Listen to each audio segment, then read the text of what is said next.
네, 이번에는 코로나19 백신 도입 상황을 짚어보겠습니다. 정부가 어제 화이자와 얀센의 백신 1,600만 명분을 추가로 확보했다, 계약 완료했다고 밝혔는데요. 자, 어떻게 평가를 해야 되는지, 백신 수급 문제가 없는 건지 이분 연결해서 자세히 짚어보겠습니다. 한림대 강남성심병원 감염내과의 이재갑 교수 전화로 연결합니다. 나와 계시죠, 교수님? 예, 안녕하세요. 네, 예. 안녕하세요.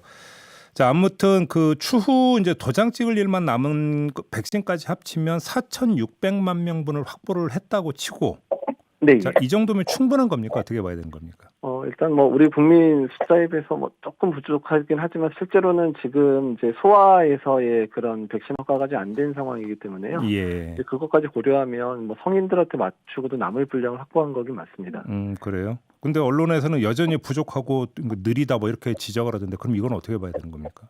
일단 이제 공급 시기 문제 때문에 계속 그러시는 것 같은데요. 네. 그러니까 이미 지금 몇몇 국가에서 이제 화이자 백신이나 모더나 백신 접종이 시작됐다 보니까 이제 우리나라는 왜 시작하지 않냐 이제 그렇죠. 이렇게 생각하는 부분도 있을 것 같기는 한데요. 예. 일단 지금 당장 못 맞고 있지만 대개의 국가들이 이제 국민들 전체에 대한 접종이 시작되는 시점은 대부분 내년 1분기에 대부분 시작이 되거든요. 예. 그래서 우리도 내년 빠르면 2, 3월에 이제 첫 접종이 시작된다고 하면 매우 느리거나 이런 상황은 아니라고 생각이 듭니다. 네, 접종 시기를 좀 이따 한번 여쭤보고요. 그래서 이제 물량 관련해서는 캐나다 같은 경우는 인구의 3배인가 이렇게 네. 물량 확보했는데 우리나라는 이거 좀 너무 부족한 거 아니냐 이런 목소리가 언론 쪽에서 나오던데 좀 네. 과한 지적이라고 봐야 되는 겁니까? 어떻습니까?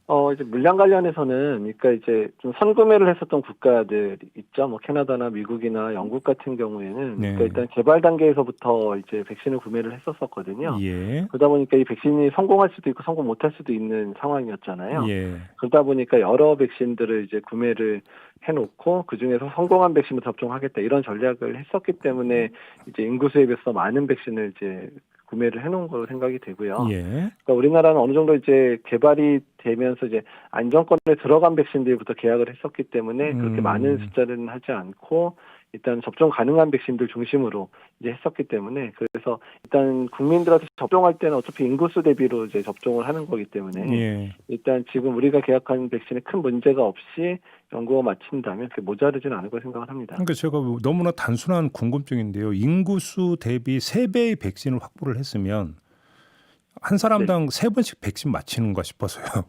그건 아닙니다. 그러니까요. 그래서 그 국가들도 이제 말씀드린 대로 예. 혹시나 이제 구매했던 백신 중에 이제 혹시 되게 처음 개발을 되는 백신들이니까 네. 백신 개발이 실패할까봐 그랬는데 오히려 지금 백신들이 대부분 좋은 성과를 내고 있는 상황이어가지고요. 네. 그래서 이제 그 남은 백신들을 어떻게 할지에 대한 고민들도 이미 시작을 했더라고요. 그러게요. 예. 일종의 이제 보험 들었던 거잖아요. 그러니까. 예, 그렇습니다. 알겠습니다. 지금 얀센 같은 경우는 지금 임상 3상 결과가 아직 나오지 않았는데 이거 안전한 거냐 이런 이야기도 나오던데 이거 어떻게 봐야 되는 겁니까? 예, 좀 연구가 진행이 되고 있다가 잠시 여기도 이제 부작용 문제 때문에 잠깐 이제 멈춰졌기 때문에 좀 늦어졌고요. 네. 아마 내년 1월쯤에 아마 1분기 안에 이미 결과가 나와서 출시가 될 거라고 예상을 하고 있습니다. 그래요. 이제 그러니까 큰 문제는 없다 이런 말씀이시고요. 예, 맞습니다. 지금 예. 모더나 백신 같은 경우는 공급 확약을 받은 상황에다 정부는 이렇게 밝히고 있는데 최종 계약까지 도장 찍는 데까지 시간이 걸리는 이유가 뭐예요? 아마 지금 mRNA 백신 계열들이 이제 재료 문제 때문에 생산량 문제가 조금 문제가 되는 것 같습니다. 그래서 그래서 이제 1,000만 명 분은 줄 수 있는데 이게 언제 들어올지 관한 부분 때문에 협의를 더 하는 것 같거든요. 네.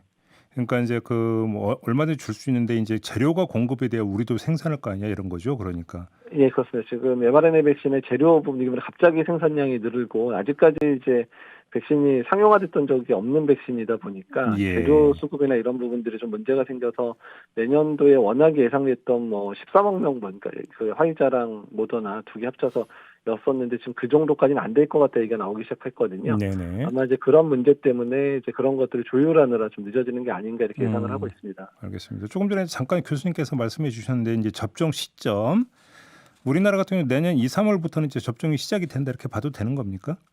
그러니까 첫 접종이 2, 3월에 시작이 될 거고요. 예. 본격적인 접종은 이제 2분기부터 이제 시작이 되지 않을까 이렇게 예상을 하고 있거든요. 네. 왜냐하면 이제 아스트라제네카가 이제 2월 정도부터 공급을 시작하지만 얀센이나 뭐 화이자나 이런 경우는 이제 2분기 또는 3분기에 이제 공급이 될 거로 예상이 되다 보니까 예. 아마 2분기 이후에는 본격적인 접종이 되지 않을까 생각을 합니다. 그래요. 그러면 좀 그 내년 가을쯤 되면은 그래도 집단 면역이 형성될 수 있는 정도의 전 국민 한 70% 이렇게 이야기하는데 접종 완료가 가능하다고도 볼 수 있는 겁니까?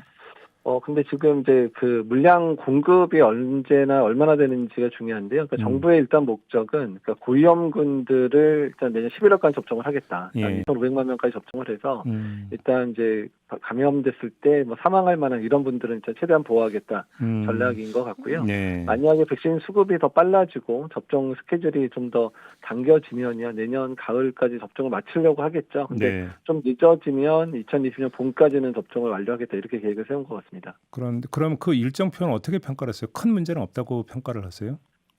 일단은 뭐 이제 백신 수급 문제와 연관돼 있기 때문에 예.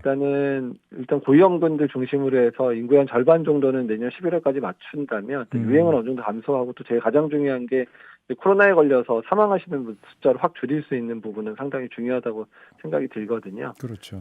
예, 그래서 이제 내년에 이제 공급량을 봐서 만약에 좀 더 당길 수 있으면 당기는 방식으로 가야 되지 않을까 생각은 하고 있습니다. 예. 그래요.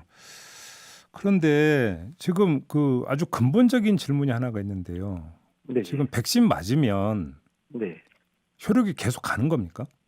그러니까 이제 그 부분이 연구가 중요해요. 그러니까 네. 지금 이제 이미 이제 긴급 사용 승인된 백신들의 시장 기간이 6개월이 아직 안 됐거든요. 접종했던 분들이 얼마나 이제 효과가 가는지.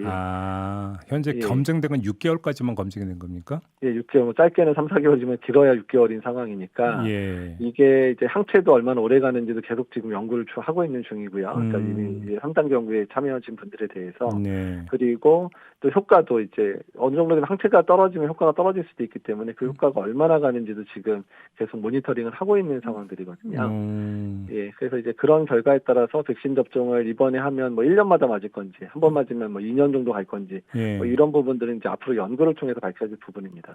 그럼 경우에 따라서는 그 전 국민이 또 맞아야 되는 상황이 나올 수도 있다. 이 가능성을 배제를 할 수가 없는 거네요, 그러면? 네, 그렇죠. 한 번 더 맞고 이제 그 다음에 또 접종을 해야 될 수도 있기 때문에 예. 그래서 이제 국산 백신에 대한 연구를 이제 중단하면 안 된다라고 얘기를 했던 이유가 이런 문제거든요. 그러니까 코로나가 한 번에 끝나는 게 아니라 또 재접종을 해야 되는지 또 뭐 겨울마다 유행하는 바이러스 될 수 있으니까 어떻든 국산 백신을 만들어놔야 내년 당장은 못 쓰더라도 그 다음에부터는 국산 백신을 쓸 수 있게 만들어놔야 되기 때문에 현재 국산 백신 개발도 좀 노력을 하고 있는 상황입니다. 근데 이 백신 효과와 관련해서 또 하나 짚어야 되는 게 뭐 영국 그다음에 남아공에서 변이라고 해야 됩니까? 변종이라고 해야 됩니까? 아무튼 일단 예, 변이라고 하는 게 맞을 것 같습니다. 그게 개념이 어떻게 다른 거예요? 변이하고 변종은? 그러니까 변종이라고 하면 이제 코로나 바이러스 안에서 큰 이제 변화가 되는 거죠. 우리가 보통 이제 메르스 바이러스, 그다음에 코로나 19 이렇게 이제 구분되는 정도가 이제 변종 정도에 아예 완전히 종류가 다른 거고. 예, 변이는 그냥 유전자가 몇 개 바뀌어서 그 안에, 그러니까 똑같은 코로나19지만 그 안에서 조금의 성격이 바뀐 바이러스를 변이 바이러스 이렇게 표현하는 게 맞을 것 같습니다. 그러면 변이 바이러스는 지금 개발되고 있고 내지 개발된 백신이 효과가 있는 게 확실한 겁니까? 이제 아직 그러니까 그 부분은 이제 바이러스 연구를 하시는 분들이 이제 그 단백질의 그러니까 구조 형태가 크게 변하지는 않았으니까 항체가 이제 제대로 막을 것 같긴 하다 정도로 추정하고 있는 거고요. 네. 그러니까 이게 실제로 정말 효과가 있는지는 이제 유행하고 있는 국가에서 지금 예방 접종이 이루어지고 있잖아요. 영국 같은 경우는. 그러면 이제 접종했던 사람에서 이런 변이 바이러스에 감염이 되는 사람이 별로 안 발생한다. 그러면 백신 효과가 있는 거잖아요. 그러니까 이제 그런 부분들은 자세한 증명들은 조금 더 기다려 봐야지 알게 될 것 같긴 합니다. 그래요. 지금 뭐 이제 발생한 영국이나 남아공 상황을 좀 계속 지켜봐야 되는 거네요. 그러면 그렇습니다. 우리나라 입장에서는 영국발, 남아공발 비행기 이런 것들 일단 그 막는 게 급선무라고 봐야 되는 건가요? 그러니까 뭐 이제 단기적으로는 이제 막는 게 도움이 될지 모르지만 이미 여러 개 국가에 지금 확산되고 있잖아요. 그러니까 이미 어느 정도 시간이 지나면 이제 전 세계적으로 확산되는 걸 막기는 어려운데요. 근데 지금 우리나라 같은 경우는 지금 외국에서 오시는 분들이 2주 동안 자가격리하면서 최대한 국내에 이제 확산된 걸 막고 있잖아요. 일단 이제 그런 여러 가지 방법을 통해서 최대한 억제를 해야 되지만 어떻든 이제 전 세계적으로 확산되고 있는 상황에서 다 틀어막을 수는 없다 이렇게 생각을 하고 있습니다. 알겠습니다.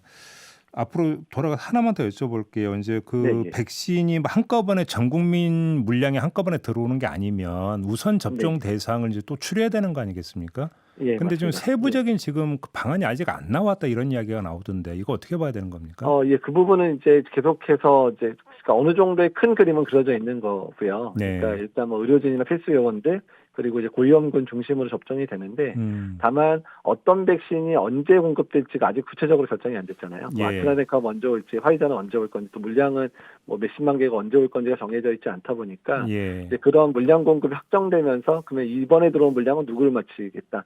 이런 식의 이제 세부적인 계획들은 계속 잡아가야 되는 상황입니다. 예. 교수님께서 조금 전에 이제 그 국산 백신 개발도 늦추면 안 된다는 말씀하셨는데 혹시 지금 진행 상황이 어느 정도인지 좀 파악된 게 있나요? 예, 일단은 지금 4개의 백신이 1단계 연구가 진행됐거나 시작됐거나의 상황이거든요. 예. 지금. 예. 그래서 일단은 제일 빨리 우리나라 내에서 상용화된다면 이제 대기업에서 만들고 있는 SK바이오사이언스 만드는 백신이 제일 빠르면 내년 말 정도에 이제 상용화될 걸 예상을 하고 있고요. 내년 말. 나머지 나머지 백신들은 2022년 정도 돼야지 생산이 될 걸로 예상을 하고 있습니다. 그 치료제는 지금 어떻습니까? 그럼 속도가 좀 빠른 것 같던데. 예, 치료제 같은 경우 형태 치료제는 이제 이번 2단계 연구 결과가 정리가 되면 빠르면 올해 말 또는 내년 초에 긴급 사용 승인 통해서 일단 사용이 가능하게 만들 것 같거든요. 네. 아마도 그러면 이제 혈장 치료제도 아마 비슷한 시기에 풀릴 것 같아서 혈장 치료제는 항체 치료제가 아마 제일 먼저 사용되는 국산 치료제가 되지 않을까 생각을 하고 있습니다. 알겠습니다. 마지막으로 이걸 좀 여쭤볼게요. 이제 논란 초기에도 이제 교수님 모시고 이 문제를 좀 짚어본 바가 있는데 국내에서 논란이 거세지 않았습니까? 네, 뭐 백신 후진국이 되고 있다 이런 뭐 야당의 공격도 있었고 네. 아무튼 이 문제 이제 그 어제 이제 1,600만 병분을 이제 추가로 확보하는 걸로 계약까지 완료를 했다고 한다면 이런 논란은 이제는 끝내도 된다 이렇게 봐도 되는 겁니까? 어떻게 봐야 되는 겁니까? 뭐 당장에 접종을 못하는 부분들은 아쉽기는 하더라도 네. 우리나라가 백신 이제 구매에 있어서 어느 정도 달성을 한 거고 실제로 공급이 확약이 됐기 때문에 예. 일단은 이제 그런 논란보다는 앞으로 우리가 이제 백신을 어떻게 잘 맞출 건가, 안전하게 맞출 건가에 집중을 해야 될 시기가 아닌가 생각이 듭니다. 알겠습니다. 자, 교수님 말씀 여기까지 드릴게요. 고맙습니다. 예, 감사합니다. 네, 지금까지 한림대 강남성심병원 감염내과의 이재갑 교수였습니다.